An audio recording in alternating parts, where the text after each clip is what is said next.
दोस्तों, स्वागत है बीकेडी ऑनलाइन क्लासेस में।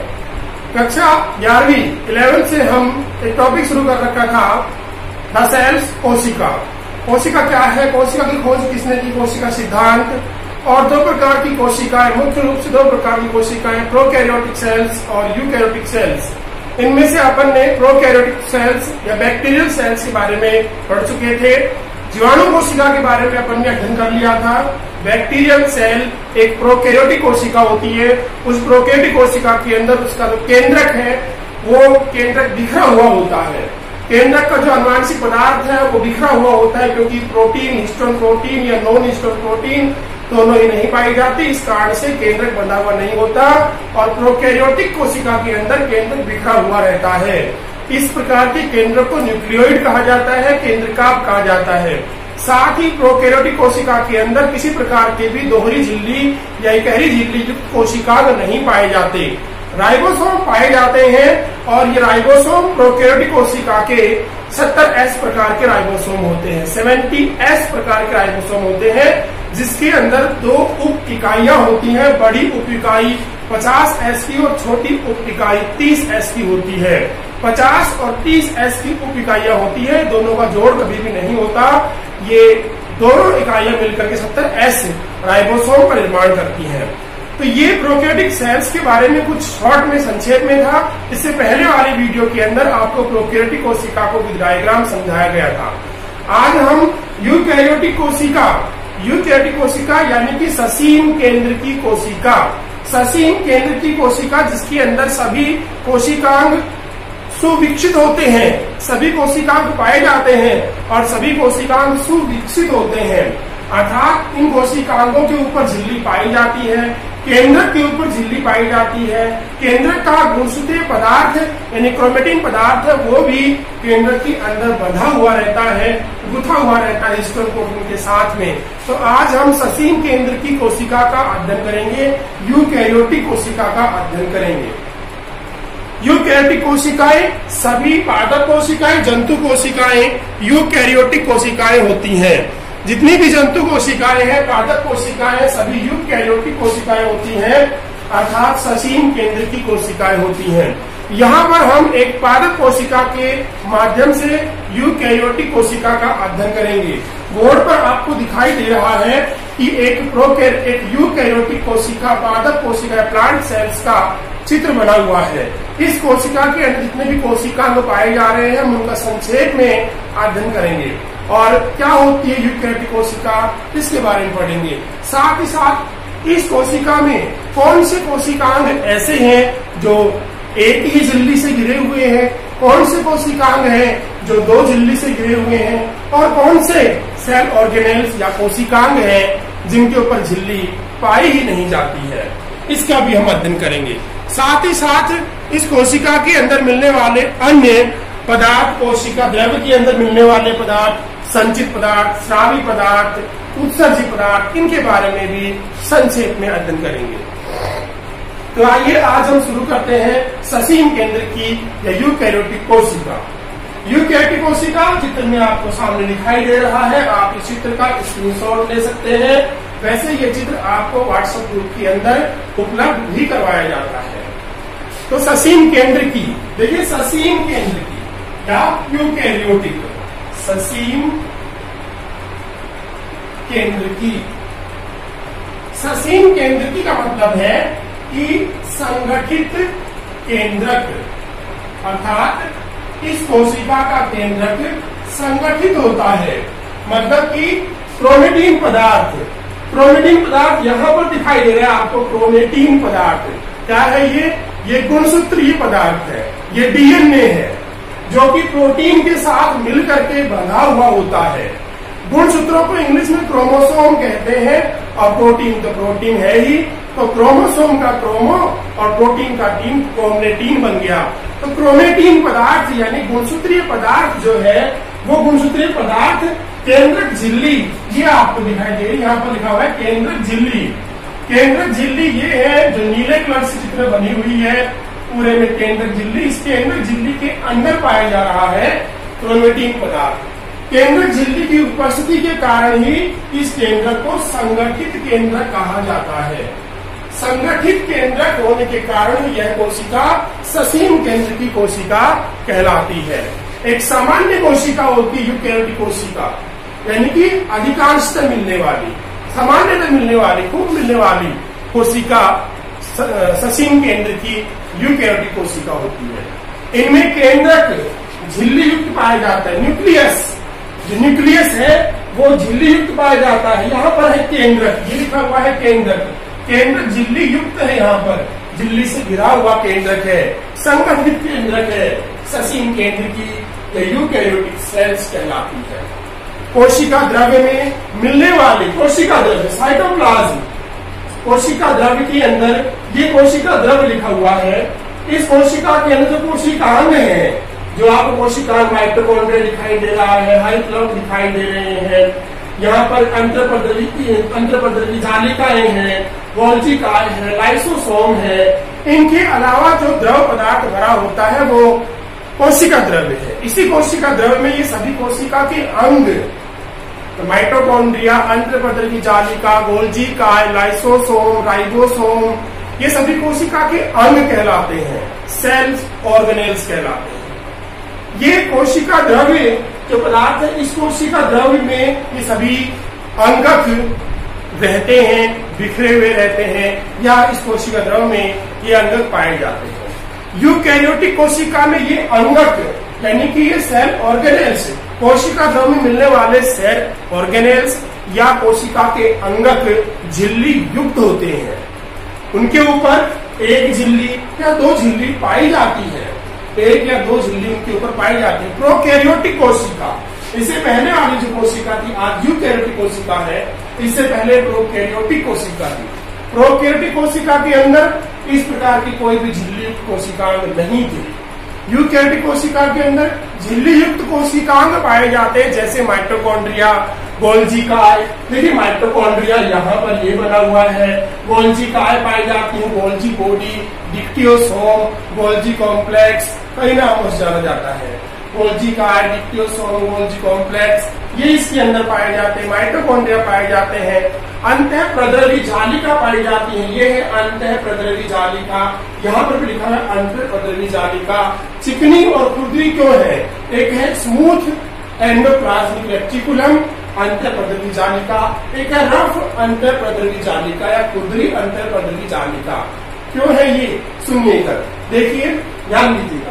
खुरदरी अंतःप्रद्रवी जालिका को इसलिए खुरदरी अंतःप्रद्रवी जालिका कहते हैं क्योंकि जो राइबोसोम मिलते हैं, कोशिका के अंदर मिलने वाले राइबोसोम जो है, वो राइबोसोम इन अंतःप्रद्रवी जालिकाओं के ऊपर चिपके हुए होते हैं।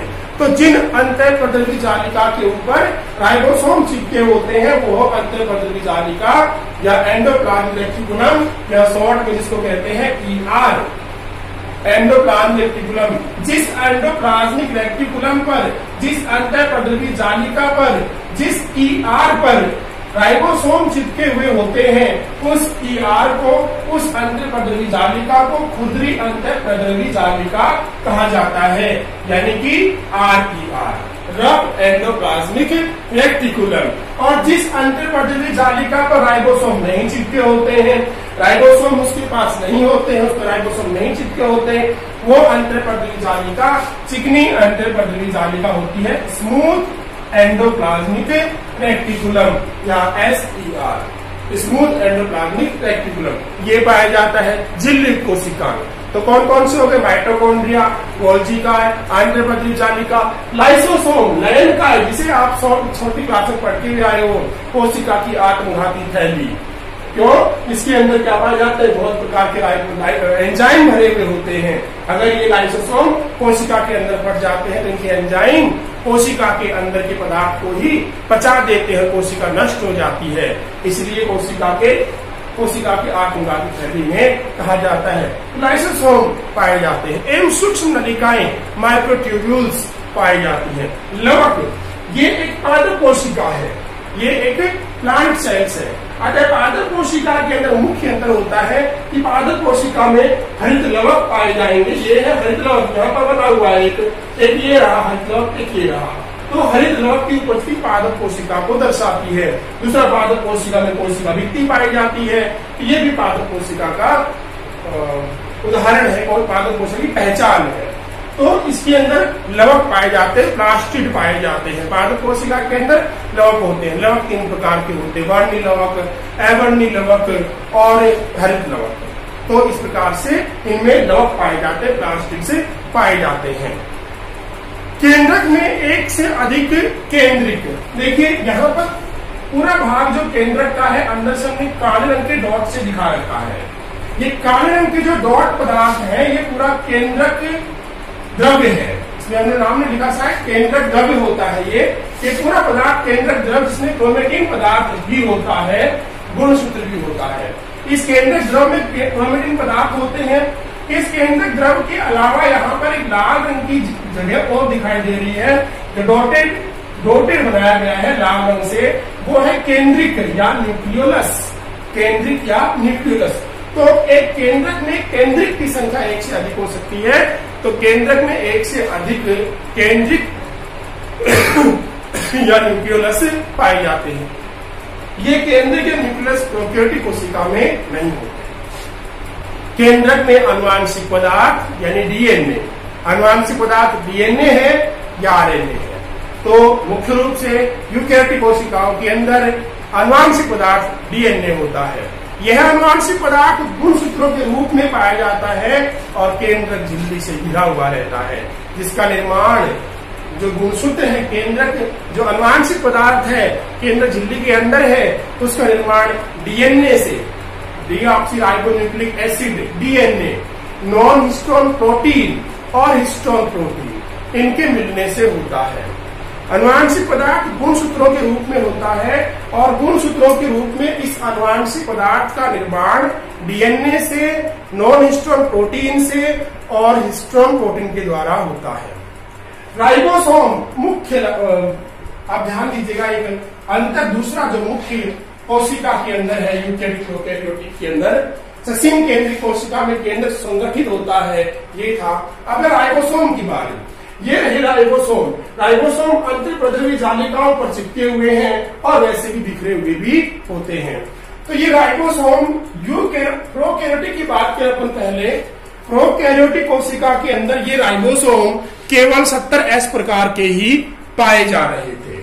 70S प्रकार के राइबोसोम पाए जाते थे, लेकिन यूकैरियोटिक कोशिका के अंदर 70S और 80S दोनों प्रकार के राइबोसोम पाए जाते हैं। 70S और 80S, 80S और 70S दोनों प्रकार के राइबोसोम पाए जाते हैं यूकैरियोटिक कोशिका में। अब ये कहाँ कहाँ पाए जाते हैं, ध्यान दीजिएगा। 70S प्रकार के राइबोसोम केवल कहाँ मिलते हैं? माइटोकॉन्ड्रिया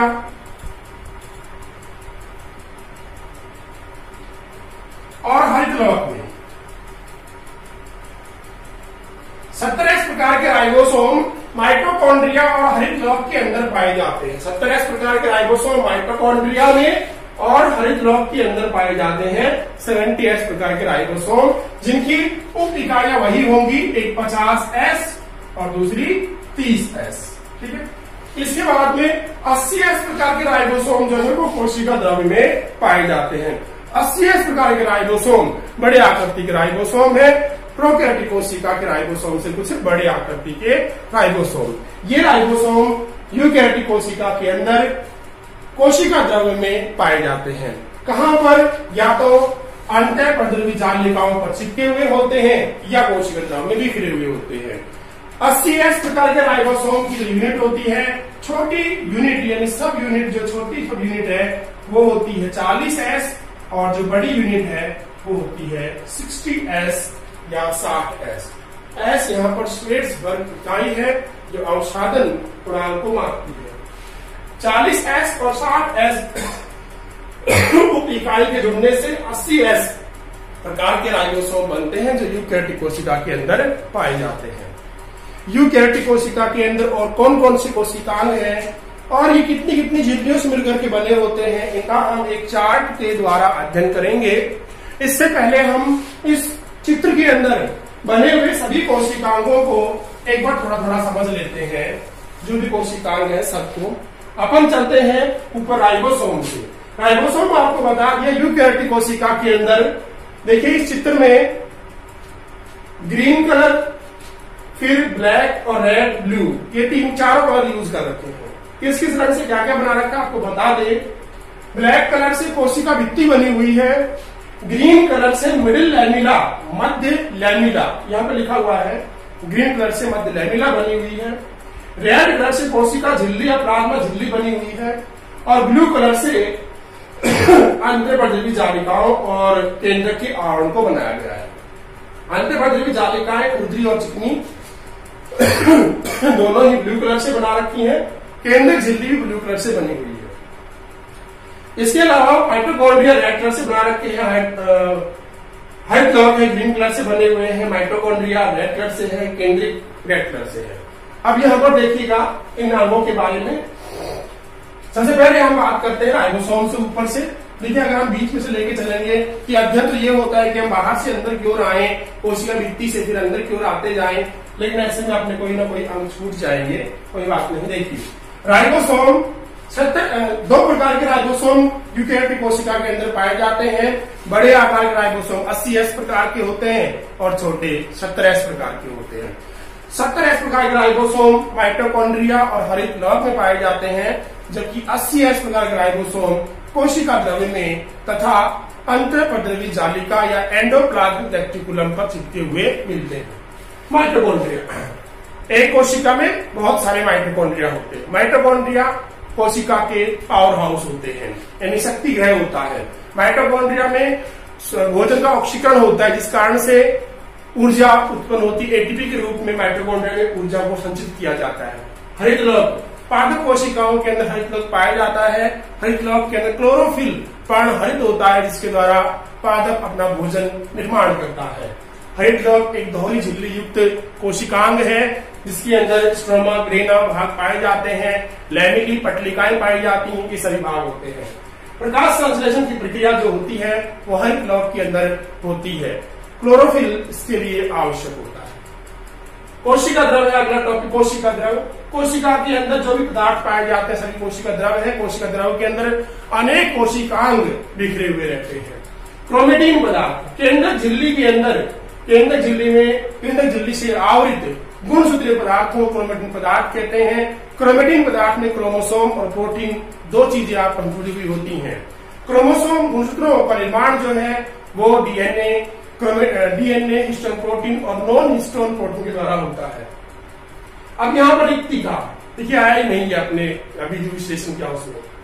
रिक्तिका कोशिका द्रव के बाद केंद्रक था, केंद्रक जो कि ब्लू कलर से दिखा रखा है। एक कोशिका के अंदर एक केंद्रक पाया जाता है। केंद्रक कोशिका की नियंत्रण यूनिट होती है, कंट्रोल यूनिट होती है। इसके अंदर गुणसूत्रीय पदार्थ डीएनए पाया जाता है, जो कि कोशिका के विभिन्न कार्यों का नियंत्रण करता है। क्रोमेटिन पदार्थ हो गया। केंद्रिका न्यूक्लियोलस पाई जाती है। न्यूक्लियोलस एक केंद्रक में अनेक हो सकती है। केंद्रक का कुछ भाग, केंद्रक का बीच का या थोड़ा सा किनारे का भाग जो होता है, बीच थोड़ा हट करके कुछ गहरा होता है, उस भाग को केंद्रिक या न्यूक्लियोलस कहा जाता है। रिक्तिका, पादप कोशिकाओं के अंदर बड़ी बड़ी रिक्तिकाएं पाई जाती हैं, ओक्यूल्स पाई जाती हैं। पादप कोशिकाओं में बड़ी बड़ी रिक्तिकाएं पाई जाती, ओक्यूल्स पाई जाती हैं। इन रिक्तिकाओं के अंदर पादप का उत्सर्जी पदार्थ, अपशिष्ट पदार्थ एकत्रित किया जाता है। ये रिक्तिकाएं बड़े आकार की होती हैं। पादप कोशिकाओं में, जंतु कोशिकाओं में रिक्तिकाएं छोटे आकार की होती है, नहीं होती है। रिक्तिका की जो झिल्ली होती है, रिक्तिका की बाहर की झिल्ली होती है, टोनोप्लास्ट कहा जाता है। रिक्तिका के बाहर की झिल्ली को टोनोप्लास्ट केंद्रक झिल्ली पर जगह जगह पर छिद्र पाए जाते हैं। केंद्रक झिल्ली पर जगह जगह पर छिद्र पाए जाते हैं। इन छिद्रों के द्वारा कोशिका द्रव और केंद्रक द्रव आपस में आवागमन करता रहता है। केंद्रक झिल्ली में जगह जगह पर छिद्र पाए जाते हैं। इन छिद्रों के द्वारा कोशिका द्रव और केंद्रक द्रव आपस में आवागमन करते रहते हैं। इस छिद्र को केंद्रक छिद्र कहते हैं, न्यूक्लियस पोर कहा जाता है। केंद्रक झिल्ली, केंद्रक के ऊपर की आवरण को केंद्रक झिल्ली कहा जाता है। यह एक दोहरी झिल्ली होती है। केंद्रक की झिल्ली पर राइबोसोम चिपके हुए रहते हैं। कोशिका भित्ति, पादप कोशिकाओं के अंदर सेलुलोज से, मुख्यतः सेलुलोज से बनी हुई कोशिका भित्ति पाई जाती है। कोशिका भित्ति के अंदर कोशिका भित्ति प्राथमिक, द्वितीयक इस प्रकार की भित्ति होती है। प्राथमिक भित्ति, द्वितीय भित्ति, इस तरह से कोशिका भित्ति के बीच में, यानी कोशिका भित्ति के बीचों बीच, कोशिका भित्ति जब बनती है उसके बीचों बीच मध्य लैमिला या मिडिल लैमिला बनती है। मिडिल लैमिला पर फिर कोशिका विभिन्न पदार्थों का निक्षेपण होता है, सेलुलोज पदार्थों का निक्षेपण होता है।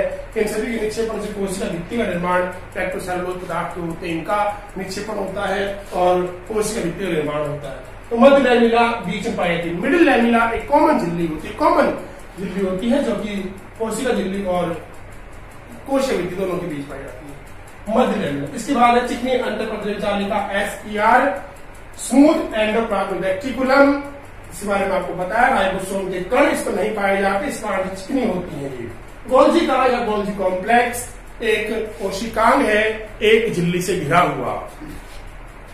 विभिन्न प्रकार के एंजाइमों का निर्माण इसके अंदर होता है।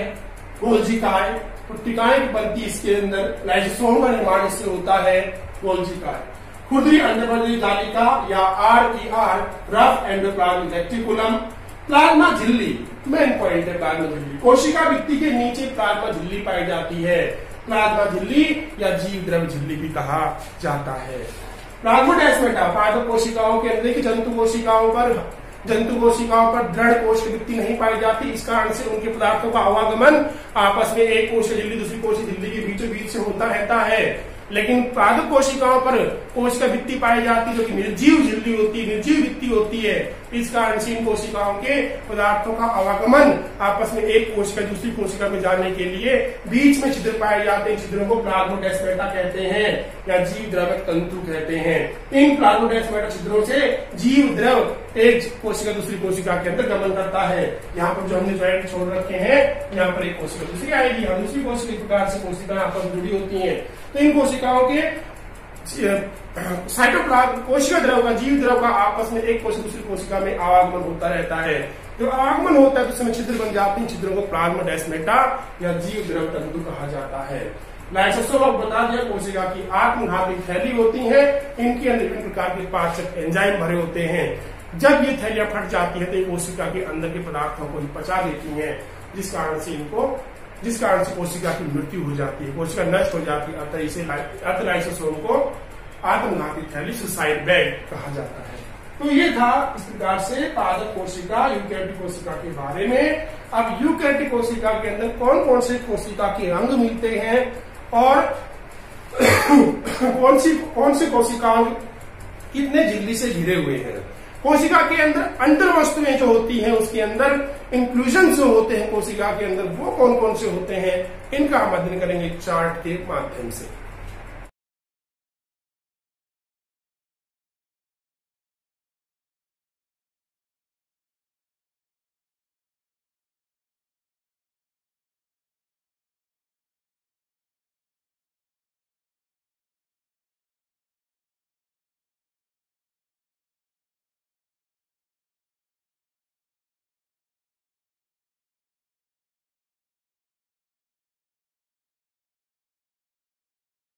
हाँ, तो डियर स्टूडेंट, अब है अपना कि यूकेरियोटिक कोशिका के अंदर कौन कौन से अंगक पाए जाते हैं, कोशिका के अंगक पाए जाते हैं और इन कोशिका के अंगकों का क्या क्या नाम है तथा कौन से कोशिका के अंगक ऐसे हैं जो दोहरी झिल्ली से घिरे हुए हैं और कौन से ऐसे हैं जो एक झिल्ली से ही घिरे हुए हैं। तो यूकेरियोटिक कोशिका के लिए उसकी कोशिकांगों का, उसके भागों का एक फ्लो चार्ट बोर्ड पर बना हुआ दिखाई दे रहा है। इस फ्लो चार्ट के माध्यम से अपन सारे कोशिकांगों का शॉर्ट में, संक्षेप में अध्ययन करेंगे। तो देखिए, सबसे पहले यूकेरियोटिक कोशिका को 3 भागों में बांटा गया है। यूकेरियोटिक कोशिका को कोशिका भित्ति, रसधानी और जीव द्रव्यक यानी कि प्रोटोप्लास्ट, जीव द्रव्यक प्रोटोप्लास्ट। कोशिका भित्ति सेल वॉल, रसधानी वोक्यूल और जीव द्रव्यक प्रोटोप्लास्ट जो लिविंग है, सजीव है। यहां पर अपन देखें, अब कोशिका भित्ति जो पादप कोशिकाओं के अंदर पाई जाती है, उस कोशिका भित्ति कितने भाग होते हैं? 3 भाग। मध्य पटलिका जो अपन चित्र के माध्यम से भी देखा था, चित्र में कोशिका के डायग्राम के अंदर हरे रंग से जो बनी हुई थी मिडिल लैमिला, मध्य पटलिका, जो कि मैग्नीशियम पैक्टेट या कैल्शियम पैक्टेट के द्वारा बनती है। उसके बाद प्राथमिक भित्ति होती है, फिर द्वितीयक भित्ति होती है। ये होते हैं कोशिका भित्ति के भाग। रसधानी वोक्यूल्स की बात करें तो रसधानी एक तो रिक्तिका, रसधानी या रिक्तिका। रसधानी और रिक्तिका दो होती हैं। टोनोप्लास्ट रिक्तिका होती है, टोनोप्लास्ट सजीव होती है ये, और धानी रस या रसधानी अजैव होती है, निर्जीव होती है ये। उसके बाद में जीव द्रव्यक सजीव। देखिए धानी रिक्तिका, धानी रस जो है पादप कोशिका के अंदर रिक्तिका बड़ी बड़ी पाई जाती है। इस प्रकार से कोशिका का अलग भाग हो गया, कोशिका द्रव से अलग बड़ा भाग होता है ये कोशिका द्रव में। तो यहाँ पर रिक्तिका रसधानी दो है। टोनोप्लास्ट रिक्तिका को कहते हैं सजीव है, और धानी रस अजैव धानी होती है। जीव द्रव्यक सजीव, प्रोटोप्लास्ट जीव द्रव्यक सजीव। जीव द्रव्यक के अंदर जीव द्रव्य, कोशिका द्रव्य, कोशिका झिल्ली सभी को शामिल किया गया है। अर्थात जीव द्रव्यक के अंदर कोशिका झिल्ली और जीव द्रव्य प्रोटोप्लाज्म दोनों शामिल है। जीव द्रव्य को भाग में बांटा गया दो भागों में, कोशिका झिल्ली और जीव द्रव्य।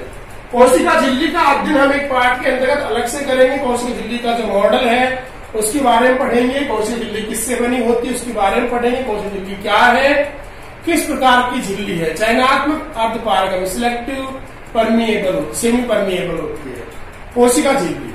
और एक जीव द्रव्य। यहाँ पर आप जीव द्रव्य को समझने की आवश्यकता है।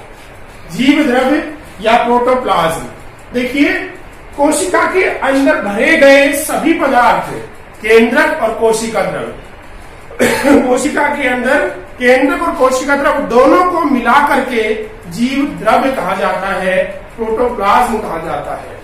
लेकिन अगर जीव द्रव्य से केंद्रक को अलग कर देते हैं तो केवल क्या बचता है, कोशिका द्रव्य। इस हिसाब से जीव द्रव्य के दो भाग हैं। पहला भाग कोशिका द्रव्य साइटोप्लाज्म, और दूसरा केंद्रक न्यूक्लियस।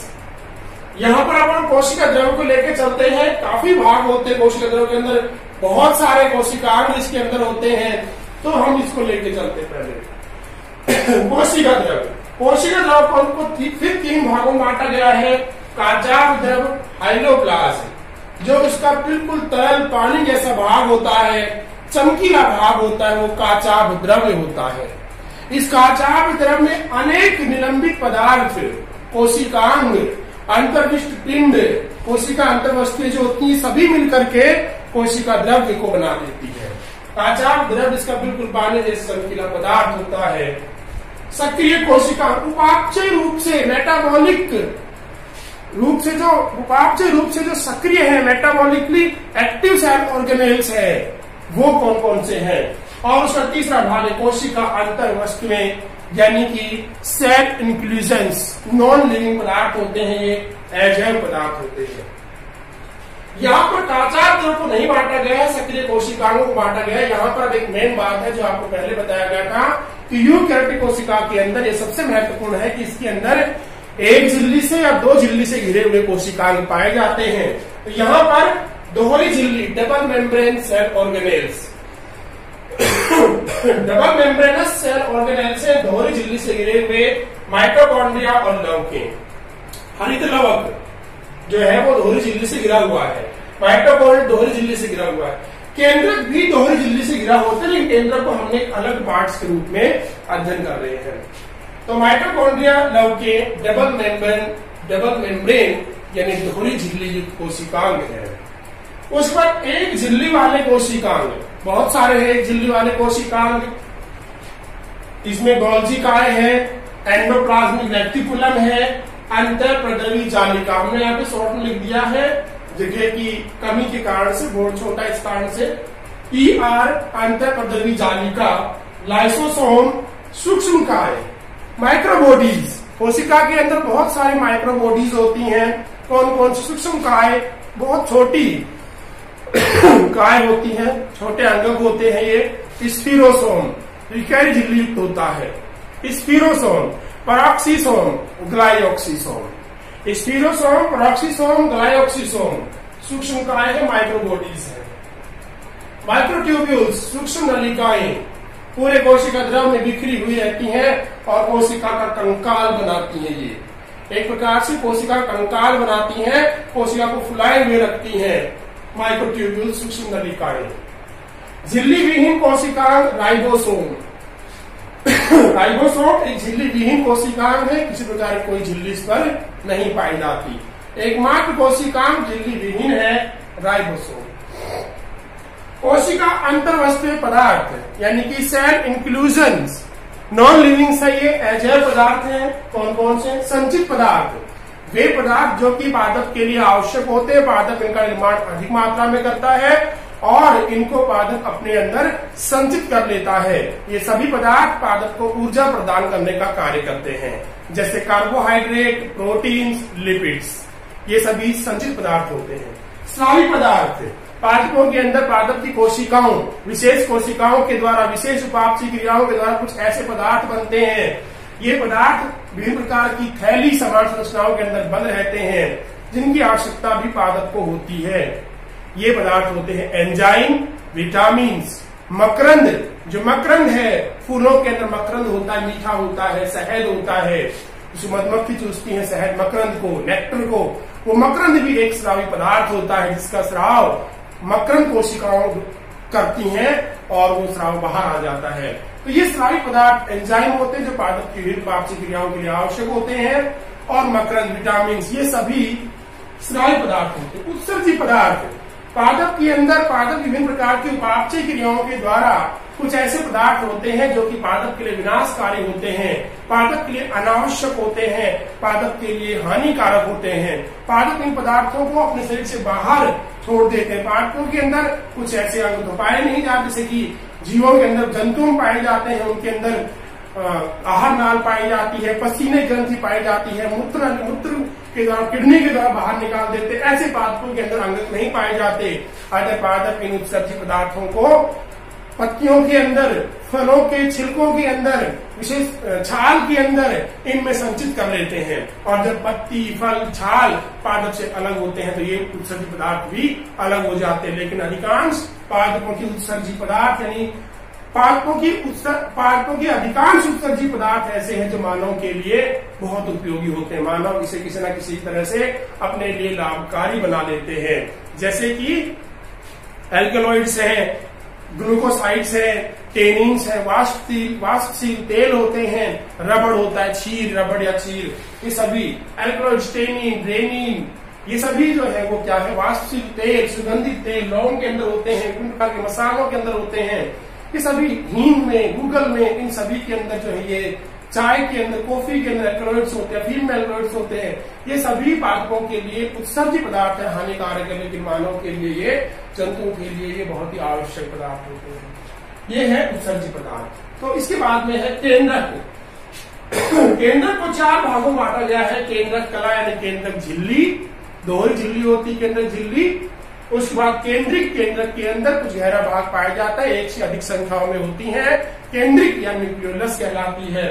केंद्रक द्रव, केंद्रक के अंदर का पदार्थ केंद्रक द्रव कहलाता है, द्रव पदार्थ। और क्रोमेटिन जाल यानी गुणसूत्रीय जाल, जो कि DNA, histone protein, non histone protein के द्वारा बना होता है, वो होता है क्रोमेटिन जाल या गुणसूत्र। इस प्रकार से ये था यूकैरियोटिक कोशिका के सभी भागों को समझने के लिए एक शॉर्ट फ्लो चार्ट, जिसके माध्यम से आपको बताया गया।